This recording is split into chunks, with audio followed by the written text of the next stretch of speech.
Hello students, welcome to Shiny Max. 10ஆம் வகுப்பு பயிற்சி 4.2ல் 11வது கணக்கு பார்க்கலாம். நம்ம இங்கே ஒரு முக்கோணமாகவும் வரையணும், சரிங்களா? அதனால உதவி படத்தில் ஃபஸ்ட்டு ரஃபாக ஒரு முக்கோணம் வரைஞ்சிக்கலாம். இதோட நேம் PQR. அப்போ இது P, இது Q, இது R, சரிங்களா? இதுக்கு பிறகு PQ = 4.5 சென்டிமீட்டர். இது P, இது Q. அப்போ இந்த பக்கத்தோட அளவு எவ்வளவுனா நம்மளுக்கு 4.5 சென்டிமீட்டர்னு கொடுத்துருக்காங்க. எழுதிக்கலாம் 4.5 சென்டிமீட்டர். ஓகே, இதுக்கு பிறகு கோணம் R = 35 டிகிரி. கோணம் Rனா இது, அப்போ கோணம் R நம்மளுக்கு 35 டிகிரின்னு எழுதிக்கலாம். இதுக்கு பிறகு மற்றும் உச்சி ஆறிலிருந்து வரையப்படும் நடுக்கோட்டின் நீளம் RG = 6 சென்டிமீட்டர். அதாவது ஃபஸ்ட்டு PQ இந்த கோட்டுக்கு நம்ம நடுப்புள்ளி கண்டுபிடிப்போம். இந்த புள்ளியோட நேம் நம்மளுக்கு G, சரிங்களா? இனிமேல் ஆறில் இருந்து இந்த G புள்ளிக்கு நம்ம ஒரு கோடு வரையணும். இதுதான் நம்மளுக்கு நடுக்கோடு. ஓகே, இப்போ RG இதோட மதிப்பு தான் 6 சென்டிமீட்டர். அப்போ எழுதிக்கலாம் இந்த கோட்டு துண்டோட அளவு 6 சென்டிமீட்டர். ஓகே, நம்ம இந்த அளவுகளை கொண்ட ஒரு முக்கோணம் வரையணும். ஓகே, இப்போ மாதிரி ஃபர்ஸ்ட் அடிப்பக்கத்தை முதல் வரைஞ்சிக்கலாம். அடிப்பக்கத்தோட அளவு 4.5 சென்டிமீட்டர். அப்போ 0ல் ஒரு புள்ளி வச்சிருங்க. அப்புறம் 4.5லேயும் ஒரு புள்ளி வைங்க. இந்த ரெண்டு புள்ளியை இணைத்து நம்ம ஒரு கோடு வரைஞ்சிக்கலாம். இந்த புள்ளி எனக்கு P, இந்த புள்ளி எனக்கு Q. இது நம்மளுக்கு 4.5 சென்டிமீட்டர். இதெல்லாம் உடனே எழுதிடணும். லாஸ்ட் எழுதலான்னு வச்சுட்டு இருந்தீங்கன்னா மறந்துடுவீங்க. இப்போ நம்ம அடிக்கோடு வரைஞ்சாச்சு. இனிமேல் ஆர் கோணம் நம்மளுக்கு 35 டிகிரி. இப்போதைக்கு நம்மளுக்கு 6 புள்ளி கண்டுபிடிக்க முடியாது. ஸோ அதனால என்ன பண்ண போறீங்கன்னா P புள்ளியில் பாகைமானி, ஓகேங்களா, அதை தலைகீழாக வைக்க போறீங்க. வச்சுக்கிட்டு இப்போ நம்மளுக்கு கோடு இந்த வழியாக போகுது பார்த்தீங்களா? அப்போ இங்கேருந்து ஆரம்பிக்கக்கூடிய 0 டிகிரியை தான் நீங்கள் பார்க்கணும். நம்மளுக்கு இங்கே 35 டிகிரி மார்க் பண்ண சொல்லியிருக்காங்க. அப்போது நான் இருக்கு 35 டிகிரி. ஓகே, இதில் அப்படியே ஒரு புள்ளி வச்சுருங்க. இப்போ இந்த புள்ளியையும் P புள்ளியையும் இணைத்து நம்ம ஒரு கோடு வரைஞ்சிக்கலாம். ஓகே, வரைஞ்சிட்டோம். இந்த கோட்டுக்கு நான் E அப்படின்னு நேம் கொடுத்துக்க போகிறேன். ஓகே, இதுக்கப்புறம் என்ன பண்ணணும்னா PE இந்த கோட்டு துண்டில், அதாவது P புள்ளியில் கரெக்டாக பாகைமணியை வைங்க. ஓகே, இங்கே நம்மளுக்கு 90 டிகிரி எடுக்கணும், சரிங்களா? அப்படியே 90 டிகிரிக்கு நேராக ஒரு புள்ளி வச்சுருங்க. இப்போ இந்த புள்ளியையும் P புள்ளியையும் இணைத்து நம்ம ஒரு கோடு வரைஞ்சிக்கலாம். ஓகே, வரைஞ்சிட்டோம். இந்த கோட்டுக்கு நான் F அப்படின்னு நேம் கொடுத்துப்பேன். ஓகேங்களா? இனிமேல் PQ இதுக்கு நடுப்புள்ளி நம்ம கண்டுபிடிக்கணும். அதுக்கு என்ன பண்ணணும்னா காம்பஸோட முனை Q புள்ளியில் வைங்க. இப்போ PQ இந்த கோட்டு துண்டில் இது பாதின்னு வச்சுக்கோங்க. நீங்கள் பாதிக்கு மேலே எடுக்கணும், உங்கள் விருப்பம். ஆனால் பாதிக்கு மேலே எடுத்து மேலே ஒரு வில், அதே மாதிரி கீழேயும் ஒரு வில். இனிமேல் அளவை மாற்றாமல் P புள்ளியில் வைத்து இன்னும் 2 வில் வெட்டிக்க போகிறீங்க. அது இந்த வில்லை வெட்டுற மாதிரியான வில்லு. இங்கே ஒன்று, அதே மாதிரி கீழேயும் ஒன்று. ஓகே, இப்போ பாருங்கள், இந்த 2 வில்லும் வெட்டும்போது இங்கே ஒரு புள்ளி உருவாகும், இங்கேயும் ஒரு புள்ளி உருவாகும். இந்த புள்ளியை இணைத்து நம்ம ஒரு கோடு வரைஞ்சிக்கலாம். ஓகே, வரைஞ்சிட்டோம். இப்போ PQ இந்த பக்கத்தை இந்த கோடு வெட்டும் போது இங்கே ஒரு புள்ளி உருவாகும். இதுதான் நம்மளுக்கு நடுப்புள்ளி Gன்னு எழுதிக்கலாம். இப்போ பாருங்க, PF என்கிற இந்த கோடை இந்த கோட்டு துண்டு வெட்டும் போது இங்கேயும் ஒரு புள்ளி உருவாகும். இந்த புள்ளிக்கு நம்ம O அப்படின்னு நேம் கொடுத்துப்போம். இப்போ என்ன பண்ணணும்னா ஓவை மையமாக வைத்து P புள்ளியை ஆரமாக எடுக்கணும், சரிங்களா? P புள்ளி இல்லைன்னா Q புள்ளியை ஆரமாக எடுத்து இப்போ ஒரு வட்டம் வரைஞ்சிக்க போகிறோம். ஓகே, வரைஞ்சிக்கலாம்.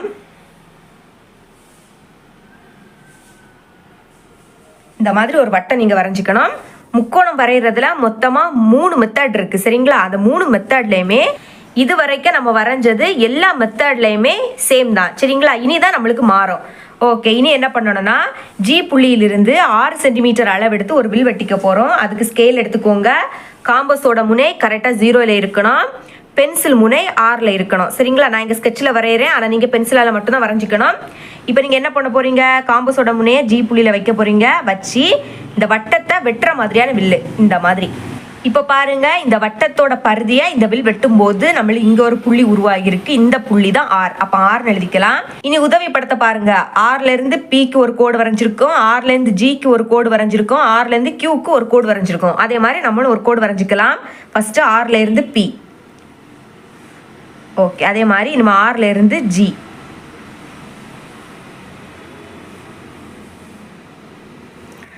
Rலேருந்து Q.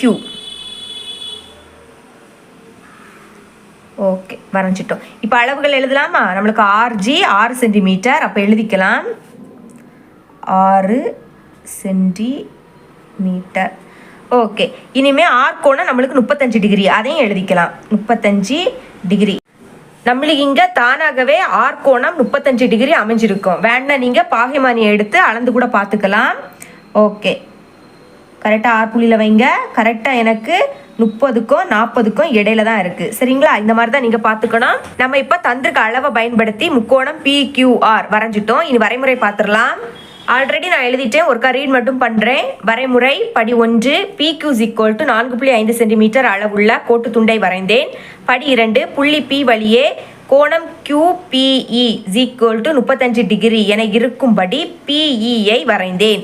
படி 3, புள்ளி P வழியே கோணம் EPF = 90 டிகிரி என இருக்கும்படி PF-ஐ வரைந்தேன். படி 4, PQ-க்கு வரையப்படும் மையக்குத்து கோடானது PF-ஐ O-விலும் PQ-வை G-யிலும் சந்திக்கிறது. படி 5, O-வை மையமாகவும் OP-யை ஆரமாகவும் கொண்டு ஒரு வட்டம் வரைந்தேன். படி 6, G-யிலிருந்து 6 சென்டிமீட்டர் ஆரமுள்ள வில்லை வட்டத்தில் வெட்டுமாறு வரைந்தேன். படி 7, RG, PR மற்றும் RQ-வை இணைத்தேன். முக்கோணம் PQR தேவையான முக்கோணம் ஆகும். சரிங்களா? இது உங்களுக்கு புரியும் நம்புறேன். இவ்வளவு தான் சம். 12வது கணக்கு பார்க்கலாம். நம்ம இங்கே ஒரு முக்கோணம் தான் வரைய போகிறோம். சரிங்களா? அப்போ உதவி படத்தில் சின்னதாக ஒரு முக்கோணம் வரைங்க. இங்கே QR = 5 சென்டிமீட்டர், அதாவது ஃபர்ஸ்ட் இருக்கக்கூடிய அளவு இந்த அடிப்பக்கத்தோட அளவு. சரிங்களா? அப்போ இந்த முனை எனக்கு Q, இந்த முனை R, இது நம்மளுக்கு 5 சென்டிமீட்டர். இதையும் எழுதிக்கலாம். இனி கோணம் P எனக்கு 40 டிகிரி. இந்த புள்ளி Q, இந்த புள்ளி R. அப்போ இனி பேலன்ஸ் இருக்கக்கூடிய இந்த புள்ளி எனக்கு P. அப்போ கோணம் Pனா நம்மளுக்கு இதுதான். சரிங்களா? இது வந்து 40 டிகிரின்னு கொடுத்துட்டாங்க. மற்றும் உச்சி P-யிலிருந்து QR-க்கு வரையப்பட்ட நடுக்கோட்டின் நீளம் PG = 4.4 சென்டிமீட்டர். அதாவது QR என்கிற இந்த பக்கத்துக்கு நம்ம ஃபர்ஸ்ட் நடுப்புள்ளி கண்டுபிடிப்போம். இந்த புள்ளிக்கு G அப்படின்னு நேம் கொடுத்துப்போம். இதுக்கு பிறகு P புள்ளியையும் G புள்ளியையும் இணைத்து நம்ம ஒரு கோடு வரைஞ்சிக்கணும்.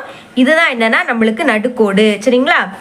இந்த நடுக்கோட்டோட அளவை தான் கொடுத்துருக்காங்க. PG = 4.4 centimetre. அப்போ எழுதிக்கலாம் 4.4 சென்டிமீட்டர்.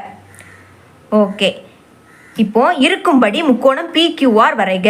அதாவது தந்திருக்க அளவை பயன்படுத்தி நம்ம ஒரு முக்கோணம் வரையணுமாய். அதுக்கு பிறகு மேலும் P-யிலிருந்து QR-க்கு வரையப்பட்ட குத்துக்கோட்டின் நீளம் காண்க. அதாவது P புள்ளியில இருந்து QR என்கிற இந்த பக்கத்துக்கு நம்ம குத்துக்கோடு வரையணுமாய். அதோட நீளமும் நம்ம கண்டுபிடிக்கணுமாய். சரிங்களா? எப்போ மாதிரி ஃபர்ஸ்ட் அடிப்பக்கத்தை முதல் வரைஞ்சிக்க போறோம். நமக்கு அடிப்பக்கத்தோட அளவு 5 சென்டிமீட்டர். அப்போ 0ல ஒரு புள்ளி வச்சிருங்க, 5லயும் ஒரு புள்ளி வைங்க. இந்த ரெண்டு புள்ளியை இணைத்து நம்ம ஒரு கோடு வரைஞ்சிக்கலாம்.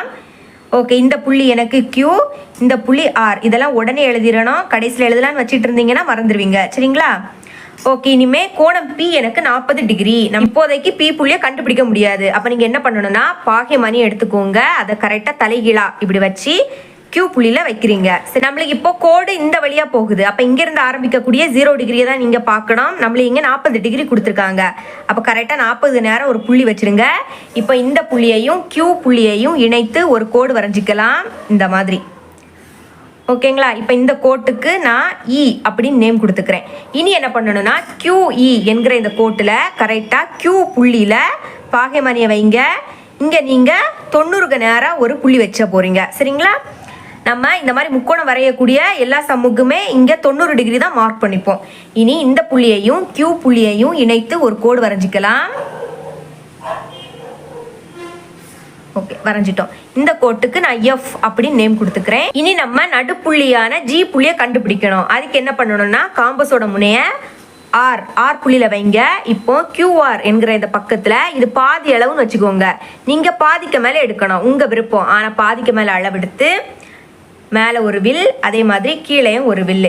இனிமேல் அளவை மாற்றாமல் Q புள்ளியில் வைத்து இப்போ நம்ம வரைஞ்ச பார்த்தீங்களா அந்த வில்லை வெட்டுற மாதிரியான வில்லு இங்கே ஒன்று, அதே மாதிரி கீழேயும் ஒன்று. இப்போது இந்த ரெண்டு வில்லும் இங்கே வெட்டும்போது இங்கே ஒரு புள்ளி உருவாகும், இங்கேயும் ஒரு புள்ளி உருவாகும். இந்த புள்ளியை இணைத்து நம்ம ஒரு கோடு வரைஞ்சிடலாம். இதுதான் என்னென்னா நம்மளுக்கு நடுக்கோடு. ஓகே, வரைஞ்சிட்டோம். இப்போ இந்த நடுக்கோடு QR என்கிற பக்கத்தை சந்திக்கும் போது இங்கே ஒரு புள்ளி உருவாகும். இந்த புள்ளி தான் நம்மளுக்கு G. அதே மாதிரி இந்த நடுக்கோடு QF என்கிற இந்த கோட்டில் சந்திக்கும் போது இங்கேயும் ஒரு புள்ளி உருவாகும். இந்த புள்ளி தான் நம்மளுக்கு O. இனி ஓவை மையமாக கொண்டு Q புள்ளியை ஆரமாக எடுத்து நம்ம ஒரு வட்டம் வரைஞ்சிக்க போகிறோம். அதுக்கு காம்பஸோட முனை கரெக்டாக O புள்ளியில் வைங்க. பென்சில் கரெக்டாக Q புள்ளியில் இருக்குமாறு வைங்க. சரிங்களா? ஓகே, கரெக்டாக எனக்கு இருக்குது. இப்போ நம்ம ஒரு வட்டம் வரைஞ்சிக்க போகிறோம். ஓகே, இந்த மாதிரி தான் நீங்கள் வட்டம் வரைஞ்சிக்கணும். உங்கள் புக்கில் முக்கோணம் வரைகிறது மொத்தமாக 3 மெத்தட் இருக்குது சரிங்களா. அந்த 3 மெத்தட்லையுமே இப்போ நம்ம வரைஞ்சிருக்கோம் பார்த்தீங்களா, இந்த ஸ்டெப்பு வரைக்கும் எல்லா சம்முக்குமே சேம் தான். இதுக்கு பிறகு தான் மாறும். இப்போ நம்மளுக்கு ஜி புள்ளி தெரியும். அப்போ ஜியிலிருந்து 4.4 சென்டிமீட்டர் அளவெடுத்து ஒரு வில் வெட்டிக்கலாம். அதுக்கு ஸ்கேல் எடுத்துக்கோங்க. காம்பஸோட முனை 0ல் இருக்கணும். பென்சில் கரெக்டாக 4.4ல் இருக்கணும். நான் இங்கே ஸ்கெட்சில் வரைகிறேன், ஆனால் நீங்கள் பென்சிலால் மட்டும்தான் வரைஞ்சிக்கணும். இப்போ காம்பஸோட முனை கரெக்டாக ஜி புள்ளியில் வைங்க.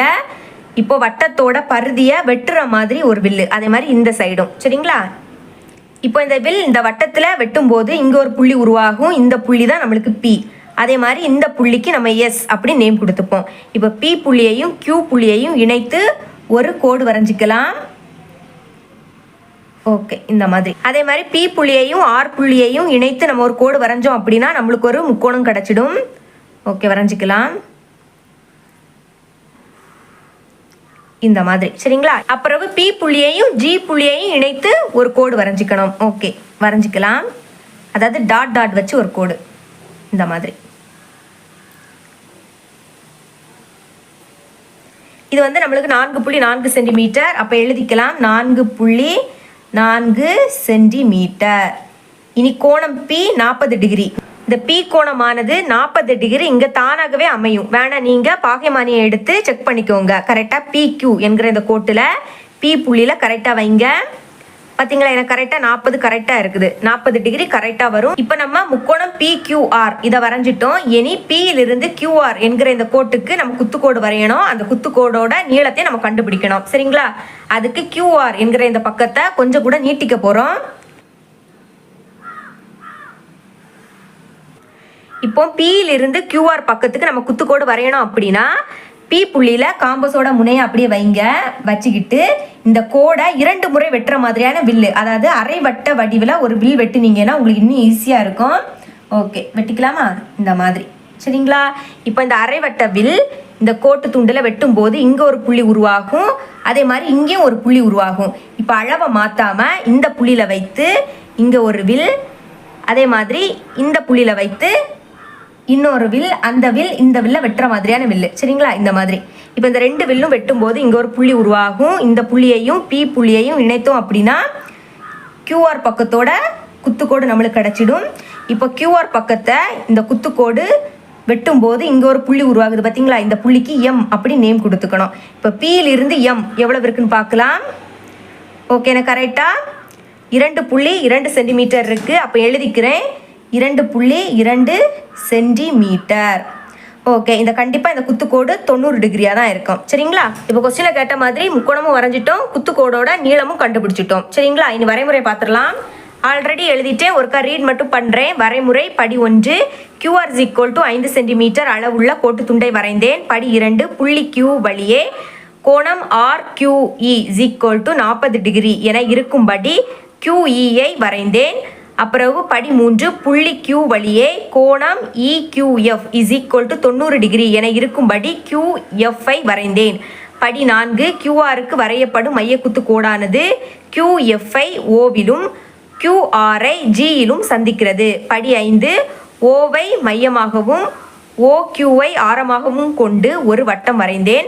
படி 6, Gயிலிருந்து 4.4 சென்டிமீட்டர் ஆரமுள்ள வில்லை வட்டத்தில் வெட்டுமாறு வரைந்தேன். படி 7, PQ, PG மற்றும் PR-ஐ இணைத்தேன். முக்கோணம் PQR தேவையான முக்கோணம் ஆகும். ஓகே, படி 8, Pயிலிருந்து QRக்கு செங்குத்துக்கோடு வரைந்தேன். படி 9, குத்துக்கோட்டின் நீளம் 2.2 சென்டிமீட்டர். ஃபைனலாக குத்துக்கோட்டின் நீளம் நாம் கண்டுபிடிச்சோம் சரிங்களா.